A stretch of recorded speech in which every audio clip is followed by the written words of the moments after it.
Mon grand-père a demandé pourquoi j'étais arrivée en Uber et où était le SUV offert pour mes 24 ans. Maman a dit que ma sœur en avait plus besoin. Son geste nous a choqués. Vérite tombe bientôt. Je m'appelle Tessa Garland, j'ai 22 ans et je suis étudiante en biologie à l'Université d'État. Je me spécialise en biologie marine et je rêve d'étudier les océans, les récifs coralliens et la vie sous-marine. Je vis dans un appartement en colocation avec une voisine qui s'appelle Kaylee et je travaille à mi-temps dans un aquarium pour payer mon loyer et ma nourriture. Je suis toujours à court d'argent mais je m'en sors. Aujourd'hui, c'est l'anniversaire de mon grand-père Vorn. Il a 78 ans. J'ai appelé un Uber car le SUV que mon grand-père et moi m'avons acheté il y a 2 ans pour mon anniversaire était temporairement chez ma sœur aînée Gillian. Elle a eu un accident avec sa voiture il y a un mois et m'a demandé de lui prêter la mienne pendant quelques semaines. Ma mère Claire m'a supplié d'accepter, disant que Gillian ne pouvait pas travailler sans voiture car elle devait conduire ses clients visiter des biens immobiliers. J'ai accepté, temporairement. Mais les semaines ont passé et on ne m'a pas rendu la voiture. Quand je suis arrivée chez mon grand-père, les invités étaient déjà là. Tante Marge, quelques voisins, maman et papa Garrett et bien sûr Gillian. Elle se tenait près de la table, rayonnante, souriante, dans une nouvelle robe. 27 ans, responsable des ventes immobilières, la préférée de maman. J'ai toujours été l'ombre, celle dont on parlait en second. Mon grand-père a ouvert la porte, m'a prise dans ses bras et m'a immédiatement demandé: pourquoi en taxi? Où est ton 4x4? Je me suis sentie déconcertée, je suis restée silencieuse pendant une seconde, ne sachant pas quoi répondre. Et ma mère, qui passait justement devant nous pour se rendre dans le salon, a lancé calmement, presque avec indifférence: sa sœur en avait plus besoin. Je me suis figée, mon grand-père est devenu pâle, tout le monde dans la pièce s'est tu. Quoi? A demandé mon grand-père à voix basse en regardant ma mère. Claire s'est retournée en souriant froidement. Gillian avait besoin d'une voiture pour aller travailler. Elle a perdu la sienne dans un accident. Tessa peut prendre le taxi, elle est étudiante, elle a moins de temps. Je n'en croyais pas mes oreilles. Ce n'était pas temporaire. C'était une décision que ma mère avait prise à ma place. Grand-père se tourna vers Gillian qui se tenait près de la table et regardait le sol. Elle avait l'air perdue, voire effrayée. Gillian, dit grand-père d'un ton ferme, rends la voiture à Tessa, tout de suite. Gillian leva les yeux, regarda ma mère, puis baissa à nouveau les yeux. Grand-père Warren, j'ai vraiment besoin de cette voiture. Je ne peux pas travailler sans elle. Ce n'est pas ta voiture, répondit calmement mais fermement le grand-père. Tessa et moi l'avons achetée pour elle, j'ai payé la moitié du prix, les papiers sont à son nom. Rends la voiture. Gillian regarda à nouveau sa mère. Claire s'approcha et posa sa main sur l'épaule de sa fille aînée. Papa, ne fais pas une montagne d'une taupinière. J'ai offert cette voiture à Gillian verbalement. Tessa est jeune, elle peut se passer d'une voiture, mais pas Gillian. Le grand-père restait immobile. Son visage était devenu de pierre. Il regardait sa mère comme s'il la voyait pour la première fois telle qu'elle était vraiment. Tu n'as pas le droit de donner ce qui ne t'appartient pas, Claire. Sa mère leva le menton et sourit d'un air encore plus froid. Je suis leur mère. J'ai le droit de décider ce qui est le mieux pour mes enfants. Grand-père demanda à Gillian de faire demi-tour. Puis encore une fois. Et encore. Mais Gillian restait silencieuse, les yeux fixés sur le sol, tandis que maman se tenait à côté d'elle, telle une protectrice. Finalement, sans dire un mot, grand-père fit demi-tour et retourna dans son bureau. Les invités se regardaient, personne ne savait quoi faire. Je me tenais près de la porte, sentant quelque chose se briser en moi. Maman ne m'a même pas regardée, Gillian non plus. Papa Garrett, quant à lui, était assis à table et mangeait tranquillement sa salade. Il parlait, n'intervenait pas, ne faisait aucun commentaire, ne nous prêtait même pas attention. On aurait dit qu'il n'était pas là, comme s'il prenait simplement son déjeuner dans une pièce calme et non au milieu d'une dispute familiale. J'avais toujours pensé que papa était simplement calme, mais maintenant je comprenais. Il s'en fichait tout simplement. Quelques minutes plus tard, grand-père est revenu, il tenait un dossier avec des documents dans ses mains. Il s'est approché de Gillian et Claire, a ouvert le dossier et a posé sur la table le certificat d'immatriculation du SUV, le chèque correspondant à la moitié du prix, le contrat de vente au nom de Tessa. Gillian, dit-il doucement, mais chaque mot résonnait comme un coup de marteau, tu as une semaine. Rends la voiture à Tessa, sinon j'appellerai la police et je porterai plainte pour vol. Gillian pâlit. Sa mère se tourna brusquement vers son grand-père. Vous n'oserez pas? Vous voulez faire de ma fille une criminelle? Je veux que votre fille rende la voiture à ma petite fille, répondit froidement le grand-père. Une semaine, Gillian. Gillian se mit soudain à pleurer, doucement, à chaudes larmes. Maman la serra dans ses bras, regardant grand-père avec haine. Tessa a toujours été ta préférée. Tu n'as jamais aimé Gillian, tu détruis cette famille. Grand-père ne répondit pas. Il se tourna simplement vers moi, me prit la main et me dit doucement: fais tes valises, viens vivre chez moi, immédiatement. Ma chambre chez mon grand-père sentait les pommes et les vieux livres. Après le dîner, l'ambiance était tendue. Maman n'était pas restée, alors qu'elle passait toujours la nuit ici lors des jours importants. Claire a fait ses valises, elle a même rassemblé les paquets de cadeaux apportés par les invités et on a oublié un pour mon grand-père sur le rebord de la fenêtre. En sortant, son regard m'a effleuré comme une vieille tasse, sans la moindre émotion. Je rangeais les livres sur les étagères, essayant d'apaiser la tempête qui faisait rage dans ma tête. Grand-père arpentait la cuisine en respirant profondément. Warren est ma seule protection dans ce monde. J'ai rarement aimé quelqu'un aussi inconditionnellement. Je faisais davantage confiance à son silence qu'à la conscience de ma mère. Il prépara le café, posa 2 tasses sur la table et me demanda si je voulais parler. J'acquiesçai. Grand-père, pourquoi tout est-il si compliqué? Il sourit tristement. Parce que les gens oublient parfois que la famille n'est pas une question de possession, c'est une question de respect. Tante Marge est arrivée tôt le matin avec un sac de provisions et son franc-parler habituel. Elle travaillait comme infirmière dans une clinique locale, toujours directe, toujours honnête. Si quelqu'un pouvait dire la vérité sans détour, c'était bien elle. Tu as passé la nuit ici pour que personne ne te fasse de mal demanda-t-elle en versant le thé. Mais maman n'a même pas voulu en parler, répondis-je. Elle sourit d'un air ironique. Elle n'oserait pas car elle sait que grand-père ne laisserait personne te faire du mal. Sais-tu pourquoi il t'a toujours autant protégée? Parce que je suis sa petite fille biologique? Exactement. Gillian et c'est la fille de ta mère issue de son premier mariage. Warnes le père de Gareth et Claire. Claire a toujours fait passer Gillian avant toi, non pas parce qu'elle l'aimait plus, mais parce que c'était plus facile à vivre dans sa tête. Je suis restée silencieuse. On dirait que tu ne connais pas du tout ta propre famille tant qu'on ne t'a pas expliqué ses sombres calculs. Grand-père t'aime parce que tu es son vrai sang, et Gillian, pour lui, elle n'est que la fille de ta mère. Il n'est pas cruel, mais il ne la défendra pas comme il te défend. Il est comme ça. Tante Marge s'assit en face de moi et se servit une tasse de thé. Ses mains tremblèrent légèrement. Elle tremblait toujours lorsqu'elle parlait de choses difficiles. Et après ce qui s'est passé il y a 15 ans, tout a définitivement changé. Ma tante ne m'a pas raconté ce qui s'était passé à l'époque, disant que c'était une histoire trop triste et je n'ai pas réussi à lui faire avouer la vérité. Mais ce n'est qu'une question de temps. Je suis allée voir mon grand-père le soir, alors qu'il rangeait ses papiers. Sa main tremblait légèrement. Comment vas-tu, grand-père? Je vais bien, répondit-il sans même me regarder. Mais cette situation est comme de la vieille rouille. Elle ronge tout de l'intérieur et si on ne l'arrête pas, elle détruira la famille. Peut-être faudrait-il en parler à quelqu'un, ai-je demandé timidement. Tu dois connaître la vérité. J'ai cessé de respecter Claire comme ma fille il y a 15 ans et Gillian, pour moi, n'est que l'enfant de ta mère. Je ne lui refuserai pas mon aide, mais je ne te priverai pas de ce qui t'appartient. Tu es mon sang et personne ne te prendra ce que je t'ai donné. Le lendemain, Claire m'a appelé 2 fois, la voix fiévreuse et brisée. Tessa, tu comprends que c'est du chantage. Je ne fais chanter personne, ai-je répondu. Grand-père veut simplement que justice soit faite. Dans cette famille, tout le monde a toujours été contre moi, je ne laisserai pas le vieux tout détruire. Gillian a besoin d'une voiture. Moi aussi. Plus simple, ça ne va pas. Claire a raccroché. Après cela, grand-père a décidé de parler directement à Gillian. Il l'a appelée 3 fois en 2 jours et lui a posé un ultimatum, 5 jours, sinon il porterait plainte à la police. Je l'ai vu retenir sa colère, rester silencieux longtemps avant d'appeler, écrire de brèves notes sur des bouts de papier jaune qu'il jetait ensuite à la poubelle. Il ne voulait pas faire ça, il voulait simplement que Gillian fasse ce qu'il fallait. Le soir, j'ai appelé Gillian moi-même. Ma voix tremblait à la fois de colère et de confusion. J'ai proposé moi-même la rencontre sans l'aide de mes proches pour essayer de comprendre s'il y avait encore une chance de se réconcilier. Nous avons choisi un petit café près de son bureau. Elle est arrivée en retard, désorientée, pâle, ses lèvres tremblaient. Après 10 secondes de silence, elle a dit: Je sais que tu es en colère, mais crois-moi, je n'ai pas besoin d'une voiture pour m'amuser. Pour travailler, parce que tu as cassé la tienne, ai-je demandé. Oui, a-t-elle répondu en fondant en larmes. J'ai demandé à ma mère de me donner quelque chose, mais elle n'a rien. Elle m'a convaincue que ta voiture était temporaire. Et maintenant, c'est plus facile pour elle. Je ne peux pas transporter mes clients sans voiture, je vais perdre mon travail. Pourquoi tu ne peux pas la rendre? Moi aussi, j'ai besoin d'une voiture. J'ai mes études, mon travail, je vais tous les jours au centre aquatique. Je ne peux pas, sanglota Gillian. J'ai peur. Je ne veux pas tout perdre à nouveau. J'ai vraiment besoin de cette voiture uniquement pour le travail. Uniquement pour le travail, Tesso. Elle n'a rien dit de plus. J'ai compris. Derrière sa peur se cache autre chose qu'elle ne veut pas révéler. Quelque chose d'important qu'elle ne peut ou ne veut pas exprimer. Tu veux parler à ton grand-père? Lui ai-je proposé. Ce n'est pas un monstre. Il veut trouver une solution, pas se faire des ennemis. On trouvera peut-être une solution ensemble. J'ai peur de parler. Maman est en colère, papa reste silencieux. Au moins, tu as quelqu'un pour te protéger. Et moi, je suis seule. Elle s'est levée sans finir son café et est partie. Je suis restée assise longtemps à regarder la pluie qui commençait à tomber par la fenêtre. Je ressentais un étrange soulagement, un mélange de regret et de colère. Peut-être que Gillian n'est pas aussi mauvaise que je le pense. À la maison, je suis restée longtemps assise devant les photos de mes études, à élaborer des plans pour récupérer la voiture, mais j'ai presque décidé de céder. Peut-être vaut-il mieux trouver un compromis. Peut-être que grand-père exagère. Mais assise le soir et parcourant Instagram, je suis tombée par hasard sur une photo récente de Gillian. Elle était au volant de mon SUV, un large sourire aux lèvres, à côté d'une amie dans les montagnes, avec le soleil et des filtres, et la légende: La voiture est ma nouvelle amie. Un week-end à la montagne, c'est la meilleure chose qui pouvait m'arriver. Sous la photo, une célébration du week-end, les montagnes, du champagne et quelques autres publications de ce voyage. Gillian avait l'air heureuse, détendue, libre. Mes mains ont tremblé, il ne s'agissait pas de travail, il ne s'agissait pas de survie. Il s'agissait de sa liberté, de son plaisir, de son bonheur à mes dépens. À ce moment-là, quelque chose a basculé en moi, j'ai décidé d'agir plus fermement. Claire et Gareth sont arrivés chez mon grand-père 3 jours après mon déménagement. Je me tenais dans la cuisine en train de préparer du thé quand j'ai entendu sonner à la porte. Mon grand-père a ouvert et ma mère a fait irruption dans la maison comme une tempête.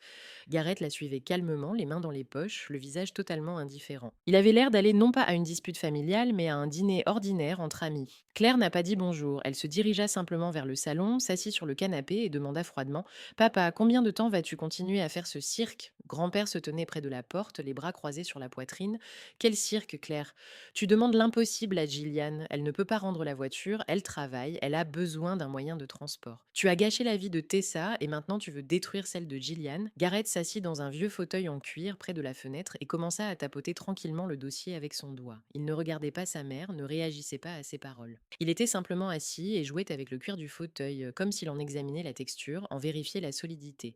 Comme s'il n'était pas là, comme s'il attendait simplement de pouvoir rentrer chez lui et regarder le football. Grand-père ne broncha pas, il regardait Claire avec le même regard froid qu'il avait eu le jour de son anniversaire. Gillian est ta fille, pas ma petite fille. Tessa est mon sang. Et la voiture est à elle, ce n'est pas ton jouet pour la manipuler. Je n'ai rien contre Gillian, mais je ne la laisserai pas voler ce qui ne lui appartient pas. Claire explosa. Voler, ce n'est pas du vol, c'est de la famille, c'est de l'entraide. Tu as toujours été un vieil homme têtu qui ne voit personne d'autre que Tessa. Tu n'as jamais aimé Gillian et tout le monde le sait. Je ne suis pas obligée d'aimer la fille de ton premier mari, répondit calmement le grand-père. Mais je ne suis pas obligée non plus de lui donner ce que j'ai acheté pour ma petite fille. Maman se leva du canapé, le visage rouge de colère. Elle s'approcha de Gareth et lui donna un coup sec dans l'épaule. Gareth, dis quelque chose. Tu restes assis comme une statue pendant que ton père détruit cette famille.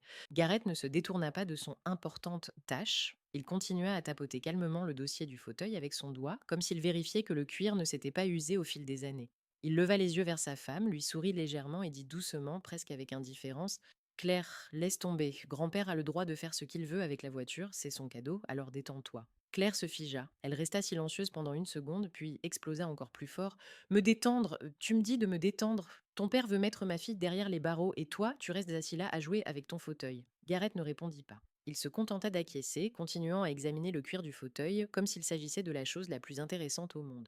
Claire se mit à crier qu'il ne l'avait jamais soutenu, qu'il était pitoyable, qu'il avait toujours été faible, qu'il ne l'avait jamais vraiment aimé. Elle cria qu'il l'avait trahi, qu'il ne lui avait pas pardonné son passé, qu'il se vengeait à travers Gillian, qu'il n'avait jamais été un vrai homme. Elle cria longtemps, sa voix devenait de plus en plus forte jusqu'à ce qu'elle commence à s'étouffer à cause de ses propres cris. Gareth restait assis et écoutait. Il acquiesçait parfois silencieusement, comme s'il était d'accord avec chaque mot. Il ne se défendait pas, ne contredisait pas, ne se justifiait pas. Il restait simplement assis et regardait son fauteuil, ses mains, la fenêtre. Son visage était parfaitement calme, aucune émotion, aucun signe que ses paroles l'affectèrent d'une quelconque manière. Lorsque Claire eut enfin fini de s'exprimer, haletante, tremblante de rage et d'impuissance, Gareth se leva calmement, ajusta le col de sa chemise et dit: Je t'attends dans la voiture, le match va bientôt commencer et il n'y a qu'à la maison qu'il y a une grande télévision, alors mieux vaut ne pas tarder. Et il partit, il prit simplement ses affaires et partit. Il ne se retourna pas, ne dit pas au revoir, ne commenta pas un seul mot de ce qu'elle avait crié. Il se fichait complètement de tout ce drame, il ne perdait jamais son sang-froid. Claire n'avait jamais réussi à le déstabiliser, comme cela avait été le cas pendant ces 15 dernières années. Il était comme un roc, immobile, froid, totalement indifférent à la tempête qui faisait rage autour de lui. Claire se tenait au milieu du salon, tremblant de rage et d'impuissance. Son grand-père la regardait calmement. Claire, tu peux crier autant que tu veux, mais Gillian rendra la voiture ou je porterai plainte à la police. La semaine se termine dans 4 jours. Maman s'est tournée vers moi, ses yeux étaient remplis de haine, une haine froide et pure. Tu as longtemps préparé ça, n'est-ce pas? Tu as toujours voulu être la préférée, tu as toujours voulu que grand-père te protège et Gillian n'a jamais été ta sœur. Je suis restée silencieuse. Qu'aurais-je pu dire? Que c'était maman qui avait fait de nous des étrangères, qu'elle avait elle-même choisi Gillian et m'avait reléguée au second plan, qu'elle avait elle-même créé ce fossé entre nous. Claire est sortie en claquant la porte si fort que les vitres ont tremblé. Je me tenais dans la cuisine, regardant par la fenêtre tandis qu'elle et Gareth montèrent dans la voiture. Il ne lui a pas parlé, il s'est simplement assis au volant, a allumé la radio et est parti. Maman était assise à côté, ses lèvres bougeaient, elle disait quelque chose mais Gareth ne réagissait pas. Il conduisait simplement en écoutant la musique, comme si elle n'était pas là. Grand-père s'est approché de moi et a posé sa main sur mon épaule. Tu n'es pas responsable de son comportement. Je sais, murmurai-je, mais ça me fait mal. Ça fait toujours mal quand on apprend la vérité sur ses proches, mais il vaut mieux connaître la vérité et souffrir que de vivre dans l'illusion et finir par s'effondrer. J'ai acquiescé. Mon grand-père m'a prise dans ses bras et j'ai pleuré, pour la première fois depuis tous ces jours. J'ai pleuré doucement, le visage enfoui dans son épaule. Il n'a rien dit, il m'a simplement tenue dans ses bras et cela m'a suffi. Quelques jours plus tard, mon père m'a appelé à l'improviste. Il m'a proposé de prendre un café en tête-à-tête. J'étais surprise car Gareth ne m'avait jamais invité à discuter comme ça. Il était toujours calme, toujours en retrait, mais il y avait dans sa voix une fermeté que je n'avais jamais entendue auparavant. Il ne m'a pas demandé, il a parlé comme si c'était déjà décidé. Nous nous sommes retrouvés dans un petit café à la périphérie de la ville où il y avait toujours peu de monde et où c'était calme. Gareth a commandé un café, s'est assis en face de moi et était resté longtemps silencieux, regardant par la fenêtre. Moi aussi, je suis restée silencieuse, ne sachant pas quoi dire. Puis il a enfin pris la parole. Tesso, je veux que tu saches la vérité. Pas de Marge ni de grand-père, de moi, parce que c'est mon histoire. J'ai hoché la tête en serrant la tasse dans mes mains. Il y a 15 ans, j'ai appris que ta mère m'avait trompée. Elle couchait avec son patron, puis elle est tombée enceinte de lui. Je l'ai appris alors qu'elle était à l'hôpital, après un accouchement difficile. Elle a perdu le bébé et elle a perdu la possibilité d'avoir des enfants. Je ne pouvais plus respirer. Je savais pour la trahison, mais pas pour ça, pas pour le bébé. J'aurais pu partir à ce moment-là, j'aurais pu divorcer, la quitter. Mais j'ai compris, les émotions sont un piège mortel. Si je me permets de ressentir de la colère, de la douleur, de l'offense, je vais brûler. Alors je me suis déconnectée, j'ai choisi le calme, le zen, j'ai simplement cessé de réagir au drame, et cela m'a sauvée. J'ai survécu, Tesso. Je n'ai pas vécu, j'ai survécu, mais c'est mieux que de brûler. Tu te fiches de nous ai-je demandé doucement. Non, m'a-t-il répondu en me regardant pour la première fois depuis le début de la conversation, et j'ai vu quelque chose de vivant dans ses yeux. Je ne suis pas indifférent à toi et Gillian, mais je ne laisse pas les drames me contrôler. Je n'entre pas en conflit, je ne défends pas et je n'attaque pas. Je suis simplement là. Et je vis. C'est ma liberté, Tessa, ma seule liberté. Je ne savais pas quoi répondre. Il finit son café, se leva et dit: Fais ce que tu penses être juste. Grand-père est ton soutien, je ne suis qu'un observateur, mais sache que je ne te juge pas. Je ne t'ai jamais jugé. Il est parti, me laissant seule avec mes pensées et mon café froid. Le soir, grand-père a reçu un message de Gillian. Elle a écrit brièvement: Je ne rendrai pas la voiture. Ma mère me l'a offerte. C'est mon droit. Grand-père a lu le message, posé son téléphone sur la table et dit doucement: Bon, ça ne s'est pas passé en douceur. Hier encore, ici, la situation semblait figée, bloquée dans une impasse. Mais le lendemain matin, tout a changé si rapidement que je me suis réveillée transformée. Je me préparais à aller à l'université et j'étais déjà sur le point de quitter la maison quand Oliver, un camarade de classe, m'a envoyé un message. Il avait beaucoup de questions sur le projet et me demandait si je pouvais le déposer en 4x4 si j'avais le temps après les cours. J'ai souri involontairement, mais mes doigts ont soudainement serré le téléphone si fort que mes articulations m'ont fait mal. Je n'ai pas de voiture. Je me suis souvenu comment je quittais le café sans me retourner et comment, le soir, je rentrais silencieusement chez moi en Uber. Je me regardais dans le rétroviseur et je me demandais comment cela avait pu arriver. Pendant la moitié de ma vie, j'avais été une pièce de rechange pour quelqu'un dans cette famille. Entre deux cours, je suis entrée dans notre petite cantine étudiante. Une grande fille avec des boucles d'oreilles en cuivre m'a fait un signe de tête prudent. Elle voulait visiblement me dire quelque chose, mais n'osait pas, et ce n'est que lorsque je suis revenue à ma table avec mon latte qu'Emma, ma camarade de classe, s'est arrêtée près de moi. Nous avons commencé à discuter, et une de ses phrases a tout détruit. Est-ce vrai que ta sœur a vendu récemment un superbe SUV noir? Parce que mon copain l'a vu dans un salon avec un homme, le monde autour de moi s'est mis à tourner. J'ai attrapé mon téléphone et ouvert la messagerie avec ma sœur. Aucun message, notre dernier échange remontait à une semaine, lorsque je lui avais demandé discrètement et naïvement ce qu'il était advenu de la voiture. J'essayais de ne pas paniquer, mais mon cœur battait trop vite. Après les cours, j'ai immédiatement appelé Gillian, mais elle n'a pas répondu. Je lui ai envoyé une dizaine de messages et n'ayant toujours pas de réponse, je me suis rendue à son bureau. Mais à la réception, la secrétaire m'a simplement fait un signe de tête sec. Madame Mills ne reçoit pas de visiteurs aujourd'hui. Je suis sortie dans la rue, je me suis tenue sous la pluie froide, passant nerveusement en revue les différentes possibilités. Était-il possible qu'elle, une partie de moi ne voulait pas y croire? Ma sœur était certes égoïste, mais elle n'avait jamais été une voleuse. Et pourtant, j'ai ouvert Instagram. La première story était une photo de clé dans la main d'un homme, avec la légende: Bonne vente, merci pour la recommandation, Gillian. Le soir, je suis retournée chez mon grand-père et lui ai tout raconté en détail. Warren m'écoutait calmement, mais à la fin, quand je me suis tue, perdue, il a serré le journal dans sa main si fort que la page s'est déchirée. Maintenant, c'est une affaire pénale. Elle a vendu tes biens et cela complique tout. Mon grand-père a pris ses vieux documents, le contrat, tous les chèques, même les bouts de papier sur lesquels nous avions dessiné le plan de paiement le jour de l'achat de la voiture. Ses yeux sont devenus durs, comme de la glace noire. Elle ne voulait pas rendre l'argent, alors elle a décidé qu'il était plus simple de vendre. Il ne criait pas, mais il y avait quelque chose de nouveau dans sa voix, de la déception, de la fatigue et quelque chose qui ressemblait à une rage silencieuse. Une tension silencieuse régnait dans la pièce. Je me suis sentie trahie, comme si on m'avait volé non seulement matériellement, mais aussi intérieurement à un niveau plus profond. Ma sœur ne m'avait pas seulement caché la voiture, elle avait effacé toutes les barrières de l'honneur et du bon sens. Dans la nuit, j'ai rappelé Gillian pour la 5e fois ce jour-là, puis je lui ai écrit: Je sais tout. Si tu ne me rappelles pas, je trouverai moi-même cet acheteur. Je n'ai pas reçu de réponse, mais vers 1 heure du matin, j'ai reçu un bref message: Je peux te rencontrer, viens demain après 14 heures dans le vieux parc près de la fontaine. Le lendemain, quand je suis arrivée au lieu de rendez-vous, je n'ai pas eu à l'attendre longtemps. C'était étrange de voir ma sœur pâle, plus grise que d'habitude. Elle s'est assise sur un banc sans me regarder pendant un long moment. Pourquoi as-tu fait ça? Ai-je commencé sans préambule. Elle a serré son écharpe plus fort, cachant son visage. J'avais besoin d'argent, Tessa, de toute urgence. Quel argent? Tu as un salaire normal, maman Ted. Ce n'est pas si simple, je ne peux pas te le dire. Ses lèvres tremblaient. Je ne voudrais vraiment pas. Tu ne comprendrais pas de toute façon. Ce n'est pas une réponse, m'écriai-je soudainement. Tu aurais pu me le dire, j'avais autant besoin de cette voiture que toi. Elle se mit à pleurer, cachant son visage dans ses mains. Je ne pourrai pas vivre si tu me traites en justice. Cela détruira ma vie. Je n'aurai plus rien, ni travail, ni famille, ni avenir.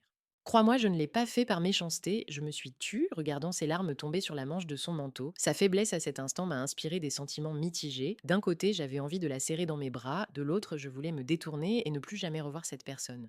Pourquoi l'as-tu vendue en réalité ai-je demandé d'un ton plus doux. Tu ne comprendrais pas, je ne peux pas. S'il te plaît, ne me demande pas. Elle avait vraiment l'air effrayée et vulnérable, mais son refus de s'expliquer ne faisait que renforcer ma colère. Si tu te détournes, tu coupes la branche sur laquelle tu es assise. Gillian, je me fiche de tes excuses. Tu as peut-être une raison, mais je ne te pardonnerai pas si tu ne veux même pas la dire. Je vais te poursuivre en justice, non pas parce que je veux ton argent, mais parce que tu n'as pas seulement voulu prendre ce qui ne t'appartenait pas, tu t'es aussi débarrassé de la voiture dès que tu as compris que tu risquais de la perdre définitivement. Elle acquiesça comme si elle s'attendait à cette conclusion. Je savais que tu ferais ça, au fond de moi je le savais. Quand je suis revenue chez mon grand-père, il ne m'a même pas demandé comment ça s'était passé. Il a simplement posé devant moi les documents qu'il avait préparés. Ses yeux étaient en de pierre et ses mains immobiles. Il n'a pas dit qu'il était fier de moi ou que j'avais bien fait, il a juste murmuré: On récolte ce que l'on sème, c'est la vie. Je me tenais debout, regardant par la fenêtre le parc nocturne, et je comprenais, désormais, Gillian et moi avions définitivement franchi le point de non-retour. La semaine suivante, j'ai intenté un procès. Officiellement par l'intermédiaire d'un avocat avec tous les documents et toutes les preuves nécessaires. Grand-père a engagé un avocat, notre voisin, Monsieur Denison, un ancien juriste à la retraite depuis 5 ans, mais qui restait toujours au fait de l'actualité. Il aimait le droit autant que d'autres aiment les vieux livres ou le bon vin. Lorsque mon grand-père lui a demandé son aide, Monsieur Denison a acquiescé et a dit: En raison de notre vieille amitié, je vais vous aider. Il avait environ 65 ans, était maigre, portait des lunettes rondes et avait une voix calme mais assurée. Quand il a examiné les documents, j'ai vu ses yeux briller d'enthousiasme.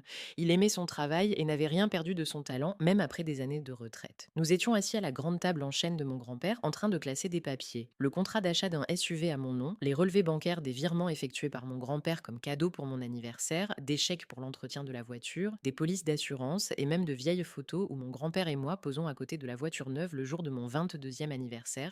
Sur l'une des photos, je serre mon grand-père dans mes bras et il tient les clés dans ses mains et sourit plus sincèrement que jamais. Monsieur Denison acquiesçait en prenant des notes dans son carnet avec son écriture soignée. C'est une affaire solide. Les documents sont clairs, le droit de propriété est incontestable. Si elle a vendu la voiture sans votre consentement, c'est un délit pénal. Vous pouvez exiger le remboursement intégral du prix du SUV, plus une pénalité pour utilisation et vente illégale du bien. J'acquiesçais en serrant les poings. Mon grand-père posa sa main sur mon épaule. Tu es sûr, il sera impossible d'arrêter la procédure. Oui, répondis-je fermement. Il ne s'agit plus seulement de la voiture, elle a franchi la ligne rouge. Elle n'a pas simplement pris ce qui m'appartenait, elle l'a vendu pour que je ne puisse jamais le récupérer. Monsieur Denison a rassemblé tous les documents dans un dossier et a dit qu'il déposerait une plainte dans les 2 jours. Le procès a été fixé dans 3 semaines, ce qui nous laissait suffisamment de temps pour nous préparer, mais assez rapidement pour que l'affaire ne traîne pas en longueur. En attendant, j'essayais de continuer à vivre. J'allais en cours, je travaillais au centre aquatique, j'emmenais mon grand-père chez le médecin en taxi. Mais la mère de Claire n'a cessé de faire pression sur moi. Elle a appelé des parents, des amis, même ma tante Marge, pour les convaincre de m'influencer. Un jour, ma cousine Rebecca m'a appelée, les larmes dans la voix. Tessa, tu comprends que tu détruis notre famille. Gillian est ta sœur, elle a fait une erreur, mais ce n'est pas une raison pour la mettre en prison. J'ai répondu calmement. Je ne la mets pas en prison, je veux simplement que justice soit faite. Elle a vendu mes biens sans ma permission, c'est un crime. Rebecca s'est mise à pleurer, mais maman Claire dit que tu es cruelle, que tu as toujours envié Gillian. Je n'ai pas cherché à discuter, j'ai simplement raccroché. Mais le plus étrange, c'était le comportement de papa. Lorsque maman a essayé d'organiser une réunion de famille pour que nous discutions comme des gens normaux, Gareth a calmement dit: Claire, laisse tomber. Tessa a droit à une défense juridique. Cela ne te regarde pas. Ma mère a explosé. Comment ça ne me regarde pas? Ce sont mes filles. Gareth n'a pas élevé la voix. Il a simplement continué à préparer son dîner, à couper la viande en morceaux réguliers et a répondu calmement. Ta fille aînée a vendu une voiture qui ne lui appartenait pas. Ta fille cadette défend ses droits. Tout est logique, mais c'est leur affaire. Claire a continué à crier pendant longtemps, mais Gareth n'a pas réagi. Il a simplement mangé, hoché la tête de temps en temps, mais n'est pas entré dans le dialogue. Il m'a défendu non pas avec des mots, mais par son indifférence totale aux manipulations de ma mère. Il réduisait à néant chacune de ses tentatives de pression, simplement en ne lui apportant aucun soutien, ni émotionnel, ni verbal. Il était comme un mur lisse contre lequel se brisaient tous ses cris. Et cela valait mieux que tous les mots d'encouragement. Une semaine après avoir déposé plainte, Gillian m'a écrit un message court, sans émotion. Je peux vous proposer une compensation, 10 000 $, c'est tout ce que je peux faire. S'il te plaît, ne porte pas l'affaire devant les tribunaux. J'ai montré le message à mon grand-père et à Monsieur Denison. L'avocat a haussé les sourcils. La voiture coûtait 35 000 $. Elle t'offre moins d'un tiers de cette somme. C'est insultant. J'ai écrit à Gillian, genre, ce n'est pas une question d'argent, c'est une question de principe. Tu aurais pu dire la vérité, tu aurais pu être honnête, mais tu as vendu la voiture qui m'appartenait et tu proposes maintenant une maigre compensation. Non. Elle n'a pas répondu tout de suite. Un jour s'est écoulé, puis un autre, et puis elle m'a soudainement appelé. Sa voix était tremblante, presque suppliante. Tessot, je t'en prie, reviens me voir une dernière fois, je t'en supplie, je ne peux plus continuer comme ça. J'ai accepté, même si mon grand-père était contre. Elle va encore essayer de te manipuler, m'a-t-il dit, mais je voulais lui donner une dernière chance. Nous nous sommes retrouvés dans le même café où je l'avais vue pour la dernière fois. Elle avait l'air encore plus mal en point, pâle, amaigrie, avec des cernes sous les yeux, les vêtements froissés. Quand je me suis assise en face d'elle, elle est restée longtemps silencieuse, regardant simplement sa tasse de café à moitié vide. Puis elle a dit: Je ne peux pas te dire toute la vérité, mais crois-moi, je ne l'ai pas fait par méchanceté. Alors dis-moi pourquoi, ai-je demandé doucement. Si tu n'es vraiment pas une voleuse, si tu as une raison, dis-le-moi, je ferai tout pour t'aider, mais je ne peux pas te croire si tu ne m'expliques rien. Elle s'est mise à pleurer. Je ne peux pas, maman, j'ai peur. Peur de quoi, ai-je demandé en me penchant vers elle. Elle secoua la tête. Je ne peux pas. Si je parle, elle détruira ma vie pour de bon. Tu ne sais pas de quoi elle est capable. Je compris. Gillian n'avait pas simplement peur. Elle était piégée. Sa mère la manipulait, la tenait sous son emprise et Gillian ne pouvait pas s'échapper. Mais pourquoi? Qu'est-ce que sa mère lui reproche? De quels moyens de pression dispose-t-elle? Gillian, si tu ne me dis pas la vérité, je ne pourrai pas t'aider, dis-je doucement en lui prenant la main. Je ne veux pas détruire ta vie, mais je ne peux pas simplement oublier tout ce qui s'est passé. Tu as vendu ma voiture, tu as fait un choix. Elle essuya ses larmes et me regarda avec ses yeux rougis. Je ne peux pas. Pardonne-moi, je ne comprenais pas ce qu'elle voulait dire, mais quelque chose dans sa voix me disait qu'elle avait un secret qu'elle ne pouvait pas révéler seule. Peut-être qu'au tribunal, devant le juge, devant les témoins, elle pourra enfin dire la vérité. Peut-être que la publicité la protégera de sa mère. Quand je suis revenue voir mon grand-père, je lui ai raconté notre conversation. Il est resté longtemps silencieux, assis dans son vieux fauteuil, regardant par la fenêtre, puis il a dit: Tu as peut-être raison, peut-être est-elle une victime, mais tu ne peux pas sauver quelqu'un qui ne veut pas être sauvé. Si elle a peur de dire la vérité, c'est son choix. Tu as fait tout ce que tu pouvais. J'ai acquiescé, mais quelque chose me tracassait. Je commençais à soupçonner que Gillian n'était pas une voleuse, elle était victime des manipulations de sa mère. Mais pourquoi ma mère a-t-elle si peur que Gillian dise la vérité? Que cache-t-elle? Quel secret Claire garde-t-elle pour contrôler sa fille aînée? La veille du procès, je n'ai pas dormi. Allongée dans mon lit, je regardais le plafond en me demandant: est-ce que je fais le bon choix? Est-ce que je ne suis pas en train de détruire la vie de ma sœur qui a peut-être elle-même besoin d'aide? Mais ensuite, je me suis souvenu comment elle avait vendu la voiture, comment elle avait refusé d'expliquer, comment elle avait proposé une maigre compensation. Et j'ai compris, je ne peux pas reculer. Même si elle est une victime, elle a fait un choix. Et maintenant, elle doit en répondre. Sinon, personne ne sera jamais responsable de ses actes dans cette famille. Le matin, je me suis réveillée au son du téléphone. C'était Monsieur Denison. Tessa, l'audience a lieu aujourd'hui à midi. Soyez prête. Ça ne sera pas facile, mais nous avons toutes les preuves de notre côté. J'ai hoché la tête même s'il ne pouvait pas me voir. Mon cœur battait si fort que j'avais l'impression qu'il allait sortir de ma poitrine. Aujourd'hui, je vais enfin connaître la vérité. La salle d'audience était bondée bien avant le début de l'audience. Et j'étais assise à côté de mon grand-père et de Monsieur Denison à la table du plaignant, serrant les mains si fort que mes doigts étaient devenus blancs. En face, il y avait Gillian avec son avocat, un jeune homme en costume qui semblait beaucoup plus sûr de lui que sa cliente. Gillian était pâle, épuisée, les yeux baissés. Elle ne me regardait pas, elle ne regardait pas mon grand-père. Elle était simplement assise, serrant le dossier contenant les documents, comme si c'était sa dernière arme contre le monde. La juge, une femme d'une cinquantaine d'années au regard froid et pénétrant, a déclaré l'ouverture de l'audience. Monsieur Denison a exposé les demandes de la partie plaignante de manière claire et concise. Gillian Mills avait vendu illégalement la voiture qui m'appartenait en vertu d'un don de mon grand-père sans mon consentement. Nous avons exigé le remboursement intégral du prix du SUV, majoré d'une pénalité pour utilisation et vente illégale du bien. L'avocat de Gillian s'est levé et a reconnu la vente, mais a demandé à la juge de tenir compte des circonstances exceptionnelles qui avaient poussé sa cliente à agir ainsi. La juge a acquiescé. Quelles circonstances exactement? Gillian s'est levée, elle tremblait, sa voix était faible, presque un murmure. J'avais besoin d'argent pour rembourser mes dettes. De toute urgence, je n'avais pas le choix. Quelle dette? Demanda la juge d'un ton sévère. Gillian resta silencieuse. L'avocat posa sa main sur son épaule comme pour l'encourager. Elle prit une profonde inspiration et se mit enfin à parler. Ma mère, Claire, elle m'a rendu accro au crédit pendant des années. À 22 ans, je lui faisais entièrement confiance. Elle me demandait de signer des documents, disait que c'était pour la famille, que c'était temporaire. Je ne lisais pas attentivement. Je faisais confiance à ma mère. Un silence de mort s'est abattu sur la salle. La juge s'est penchée en avant. Continuez. Elle a contracté des crédits à mon nom, d'abord de petits montants, puis de plus en plus importants. Elle m'a promis qu'elle les rembourserait elle-même. Mais elle ne les a pas remboursés. Puis, lorsque les dettes ont commencé à s'accumuler, elle m'a dit la vérité. Si je ne l'aidais pas à les rembourser, je me retrouverais moi-même en prison pour fraude, car tous les documents étaient à mon nom. Je dois plusieurs dizaines de milliers de dollars pour les prêts que ma mère a contractés. Elle m'a menacée pendant des années. Je ne pouvais plus respirer. Mon grand-père, assis à côté de moi, s'est figé, son visage est devenu impassible. Et le 4 a demandé la juge. Ma mère ne m'a pas donné le SUV par amour, a pleuré Gillian. Elle m'a dit que cela me permettrait de gagner plus d'argent au travail, de transporter des clients, de rembourser mes dettes plus rapidement. Puis elle m'a forcé à le vendre et à lui donner l'argent pour rembourser une autre dette. Elle m'a menacée. Elle m'a menacé que si je ne le faisais pas, elle détruirait non seulement ma vie, mais aussi celle de Tessa. Elle a dit qu'elle dirait à tout le monde que Tessa était cupide, qu'elle voulait tout me prendre. J'avais peur. La juge m'a regardé, puis a regardé Gillian. Pourquoi n'avez-vous pas alerté la police? Pourquoi n'avez-vous pas dit la vérité plus tôt? Parce que j'avais peur que ma mère mette ses menaces à exécution, parce que j'avais peur de perdre mon travail, ma réputation, tout, parce que j'avais peur de me retrouver en prison pour des dettes que je n'avais même pas contractées. Monsieur Denison s'est levé. Votre honneur, cela ne justifie pas la vente illégale des biens de ma cliente. Je comprends, acquiesça la juge, mais c'est une information importante pour l'affaire. Le tribunal est prêt à rendre un jugement en faveur de la plaignante avec indemnisation complète et pénalité. Elle fit une pause puis ajouta: cependant, conformément à la procédure judiciaire, je vais donner aux parties la possibilité de régler l'affaire à l'amiable. Si les parties souhaitent discuter de cette question, la Cour suspendra l'audience pendant 30 minutes pour permettre la tenue de négociations. Je me levai. Votre honneur, je souhaite profiter de cette opportunité. Gillian acquiesça en essuyant ses larmes. Gillian et moi avons été conduits dans une petite salle de négociation, simple, avec des murs blancs, une table et quelques chaises. La greffière nous a proposé du café, mais nous avons toutes deux refusé. Lorsque la porte s'est refermée, nous nous sommes retrouvés seuls. Gillian se tenait près de la fenêtre, les bras croisés autour d'elle, tremblante. Je me suis approchée d'elle. Pourquoi ne m'as-tu pas tout dit tout de suite, dès notre première rencontre? Elle m'a regardée, les yeux rougis par les larmes. Parce que maman m'a menacé de détruire ta vie aussi si j'ouvrais la bouche. Elle a dit qu'elle raconterait à tout le monde que tu étais méchante, que tu m'avais toujours enviée, que tu manipulais grand-père pour son argent. Elle a dit qu'elle convaincrait grand-père que tu n'étais pas honnête. Je ne voulais pas que tu souffres à cause de moi. J'avais déjà détruit ma propre vie. Je ne voulais pas détruire la tienne aussi. Je me suis assise sur une chaise, sentant mes genoux fléchir. Combien lui dois-tu? Environ 70 000 $, murmura Gillian. Peut-être plus, j'ai perdu le compte. Elle n'arrête pas de dire que je dois encore payer un peu, encore une dette, encore un crédit. Je travaille 16 heures par jour, je lui donne presque tout mon salaire, mais ça ne s'arrête jamais. Je l'ai prise dans mes bras. Elle a pleuré sur mon épaule, doucement, convulsivement.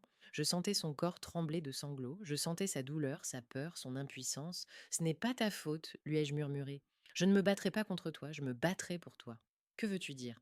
M'a-t-elle demandé en s'éloignant. Je ne demanderai pas de compensation.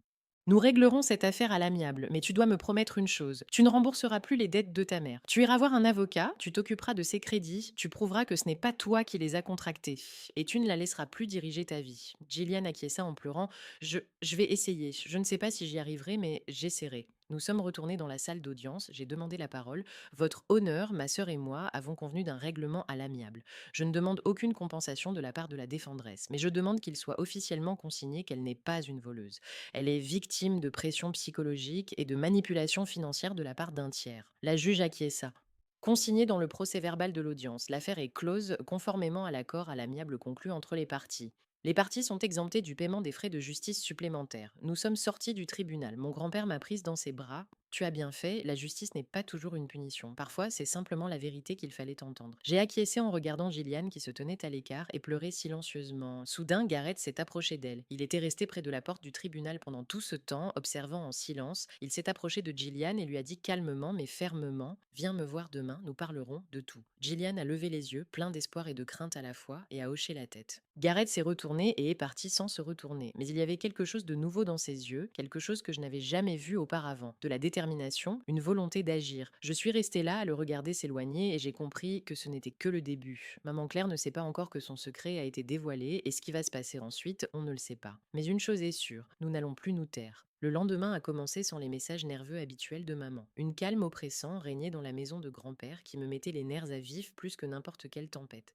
J'ai mal dormi. Des bribes de conversation du tribunal, les manipulations de ma mère, la détresse de Gillian, le silence de longue date de Gareth défilaient dans mon imagination. Pour la première fois depuis tout ce temps, il avait lui-même organisé une rencontre avec Gillian et cela semblait irréel. Ils se sont rencontrés dans un petit parc près d'un vieux café où il y a toujours calme, où les bancs sont humides même sans pluie, où personne ne vient les déranger par une conversation ou un regard inquisiteur. Gareth avait l'air détendu, concentré, comme s'il se rendait à une réunion de travail, à une réunion où il fallait écouter les faits et prendre des décisions.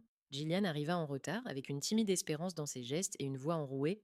Bonjour papa. Il ne l'embrassa pas, ne la toucha pas, il se contenta de hocher la tête et de lui proposer de s'asseoir sur le banc. Après quelques phrases de circonstance sur le temps, le trajet, son sommeil, le silence s'installa. Gillian tournait nerveusement le bouton de son manteau, Gareth attendait patiemment, le regard perdu dans le vide. Tu peux tout me raconter, dit-il d'une voix calme, presque douce, sans aucune pression. N'aie pas peur, je ne te gronderai pas. Raconte-moi simplement tout, tel que c'est, depuis le début. Elle hésita, mais commença. Les mots sortirent difficilement, comme si chacun d'eux pesait une tonne. J'avais 22 ans quand ma mère m'a demandé pour la première fois de signer des documents. Elle a dit que c'était pour la famille, qu'elle avait besoin de mon aide, qu'elle rembourserait tout elle-même. Je lui faisais confiance aveuglément. J'ai signé sans lire. C'est ma mère, non, elle ne me ferait jamais de mal. C'est ce que je pensais.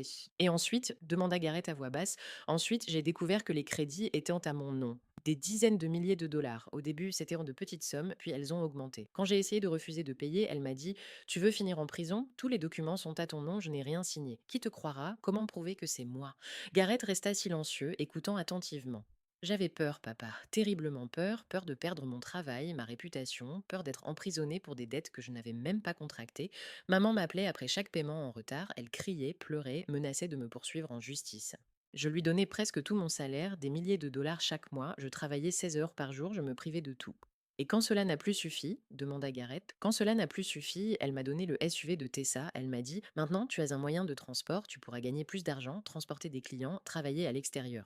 Au début, je ne comprenais pas que c'était la voiture de Tess, ma mère m'a dit que c'était son cadeau pour moi. Puis elle m'a forcé à le vendre et à lui donner l'argent pour rembourser une autre dette. Gillian s'est mise à pleurer en sanglotant. Je ne voulais pas voler Tessa, je te jure que je ne voulais pas. Je n'avais simplement pas le choix. Maman a dit que si je ne le faisais pas, elle détruirait non seulement ma vie, mais aussi celle de Tessa. Elle dirait à grand-père que Tessa le manipule pour l'argent, elle convaincrait tout le monde que je suis une victime et que Tessa est une égoïste cupide qui veut tout me prendre. Gareth resta longtemps silencieux, la regardant. Puis il a dit doucement mais fermement: Tu n'es pas ma fille biologique, mais tu es ma fille, ma fille. Et j'aurais dû apprendre tout cela plus tôt, Gillian, beaucoup plus tôt. J'aurais pu tout régler simplement il y a de nombreuses années si tu m'avais tout raconté. Mais j'ai gardé le silence parce que je pensais que c'était mieux pour vous et personne ne m'a rien dit. Et d'accord, à partir de maintenant, laisse tout cela à papa, comme quand tu étais petite. Calme-toi et laisse-moi m'en occuper, je vais m'en occuper. Comment vas-tu t'en occuper, papa murmura-t-elle à travers ses larmes. Tu verras, fais-moi confiance. Il se leva, posa sa main sur son épaule, pour la première fois depuis des années, et partit sans se retourner.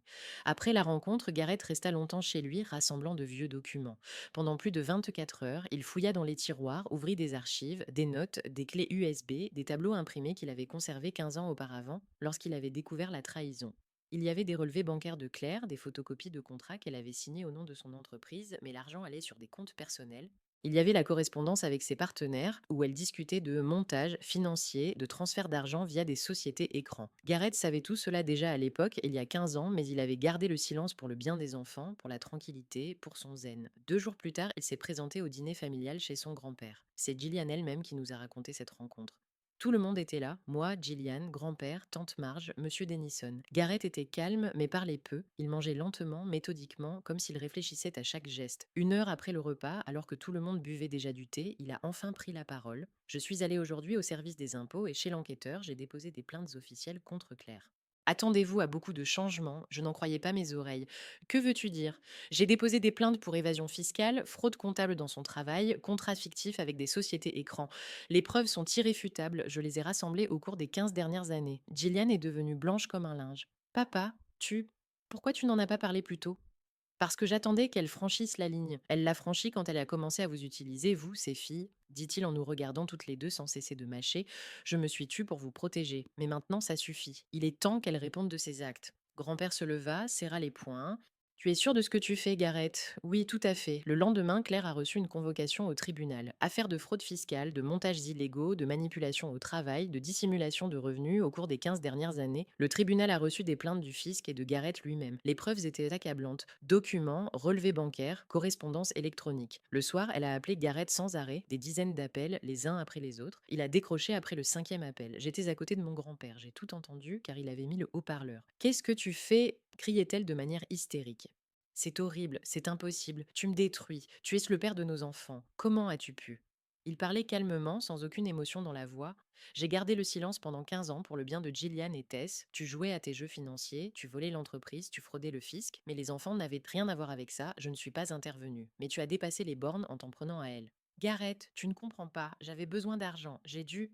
Tu avais besoin d'argent, alors tu as contracté des emprunts au nom de ta fille, tu l'as menacée de prison, tu l'as forcée à vendre une voiture qui ne lui appartenait pas, tu as ruiné sa vie pendant des années. Je peux tout arranger. Je rendrai l'argent, je rembourserai toutes les dettes, je... Non, tu ne peux pas arranger les choses. Tu as manipulé les gens pendant des années. Moi, mes filles, mes partenaires commerciaux. Tu as trompé, volé, menacé, et maintenant il est temps d'en répondre. Je t'en supplie, Gareth, pense aux enfants. Ils vont souffrir. Je pense aux enfants. C'est précisément pour cela que je fais ça, pour que tu ne puisses plus leur faire de mal. Tu te venges. Tu te venges de ma trahison, de cet enfant, pour tout. Sa voix n'avait pas changé. Elle était toujours aussi calme et dénuée d'émotion. Je ne me venge pas, Claire. Je n'ai pas achevé ce que tu as commencé il y a 15 ans uniquement pour le bien des enfants. Mais si tu t'en prends à eux, désolé ma chérie, calme-toi maintenant et accepte ton destin. Et là, que Dieu en décide ainsi. Gareth, non, je t'en prie, je... Il raccrocha calmement sans écouter la fin. Je restais assise, abasourdie. Gillian pleurait doucement. Grand-père était silencieux, ses yeux brillaient. Gareth se servit tranquillement une tasse de thé, s'assit à table et dit: Elle ne vous tourmentera plus. Je regardais mon père. Pour la première fois de ma vie, je le voyais non pas indifférent, mais déterminé. Il ne criait pas, ne se mettait pas en colère, ne se vengeait pas. Il agissait simplement, froidement, calmement, justement. Un an et demi plus tard, le monde avait changé. Pas radicalement, mais il était devenu plus clair, comme si quelqu'un avait dissipé le brouillard qui obscurcissait nos yeux depuis si longtemps. Claire a été condamnée à une peine avec sursis pour fraude fiscale et manipulation de la comptabilité noire. Elle a été condamnée à une amende qu'elle a payée en plusieurs versements et elle vivait désormais seule dans un petit appartement à la périphérie de la ville. Une seule pièce, des meubles usagés, des fenêtres donnant sur un chantier. Personne dans sa famille ne lui parlait. Son grand-père avait même interdit de prononcer son nom à la maison. Gareth répondait à ses appels par un bref: Je n'ai rien à te dire. Et Gillian et moi ne décrochions tout simplement pas le téléphone.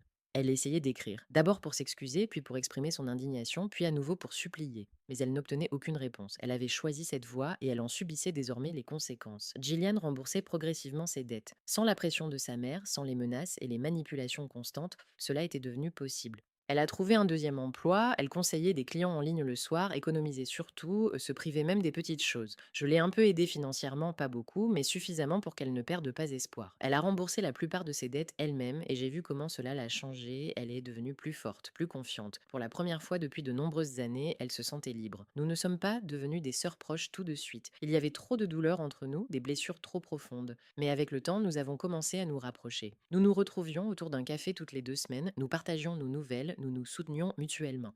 Gillian me parlait de son travail, de la façon dont elle commençait enfin à sentir qu'elle contrôlait sa vie. Je lui parlais de l'université, de mes recherches, de mon grand-père. Un jour, elle m'a dit: Tu sais, Tessot, je ne sais pas si je pourrais un jour me pardonner ce que j'ai fait, mais je te suis reconnaissante de ne pas avoir abandonné. Sans toi, je serais toujours prisonnière de ce piège. Je lui ai serré la main. Nous étions toutes les deux prisonnières, mais de manière différente. Gareth a également changé. Un an après son divorce avec Claire, il a commencé à fréquenter une nouvelle femme, une bibliothécaire calme et discrète nommée Rachel. Elle était tout le contraire de ma mère, douce, délicate, sans drame ni manipulation. Ils se sont rencontrés dans une librairie où Gareth achetait un livre sur la philosophie stoïcienne et où Rachel l'a conseillé dans son choix. Ils ont discuté pendant 1 heure, puis se sont revus une autre fois, puis encore une autre. Gareth semblait satisfait et heureux, pas de manière extatique, mais calme et serein. Sa philosophie «je m'en fiche de tout» fonctionnait à merveille. Il ne s'accrochait pas au drame, n'essayait pas de prouver quoi que ce soit, ni de changer qui que ce soit. Ils vivaient simplement et c'était merveilleux. Quand je venais dîner chez eux, Rachel préparait quelque chose de simple mais de délicieux et Gareth parlait de son travail, de football, de livres. Ils ne parlaient jamais de Claire. C'était un sujet tabou, une partie du passé qu'ils avaient laissé derrière eux. J'ai obtenu mon diplôme universitaire avec mention et j'ai trouvé un poste d'assistante de recherche dans un laboratoire près de l'océan. Le travail était intéressant mais épuisant. Nous étudions l'impact des microplastiques sur les écosystèmes marins, menions des expériences et analysions des données. Je vivais dans un petit appartement avec vue sur l'océan, une seule pièce, un minimum de meubles, mais beaucoup de lumière. Mon grand-père me rendait visite une fois par mois, nous nous promenions sur la côte, parlions de la vie, de l'avenir. Un jour, il m'a dit: Tu as fait ce qu'il fallait, Tessa, même si c'est douloureux. La justice fait toujours mal, mais elle est c'est nécessaire. J'ai acquiescé. Parfois, je me dis: Et si j'avais simplement abandonné, ça aurait peut-être été plus simple. Plus simple, a convenu mon grand-père, mais pas juste. Tu as appris à Gillian à se battre. Tu lui as montré qu'on peut se défendre sans craindre les conséquences. C'est la chose la plus précieuse que tu pouvais lui donner. Quelques mois plus tard, j'ai reçu une proposition pour partir en Australie pendant 1 an afin d'y mener des recherches. C'était une opportunité incroyable. Travailler avec des scientifiques de renom, avoir accès à des équipements uniques, acquérir une expérience qui allait changer ma carrière. Mais j'hésitais. Quitter mon grand-père, Gillian, Gareth, tout ce que j'avais enfin construit, c'était effrayant. Mon grand-père m'a soutenu. Pars, Tessa, je suis fière de toi, c'est ta chance. Ne la laisse pas passer pour moi. Mais toi, je serai là à ton retour, a-t-il répondu en souriant. Je ne suis pas près de partir, je l'ai serré dans mes bras et j'ai fondu en larmes. Il m'a caressé la tête comme quand j'étais petite. L'épilogue se terminait par moi, assise à l'aéroport, attendant mon embarquement. Tout autour, il y avait du bruit, des gens avec des valises, des annonces de vol. Je regardais par la fenêtre la piste d'atterrissage, pensant à tout ce qui s'était passé au cours de ces 18 mois. Au procès, à Gillian, à ma mère, à Gareth, à la façon dont j'avais changé. Mon téléphone vibrait, un message de Gilia. Merci de ne pas avoir abandonné. Moi aussi, j'ai appris à me battre. Peut-être que quand tu reviendras, nous deviendrons vraiment des sœurs. Pas comme maman le voulait, mais de vraies sœurs. Je t'aime. Bon voyage.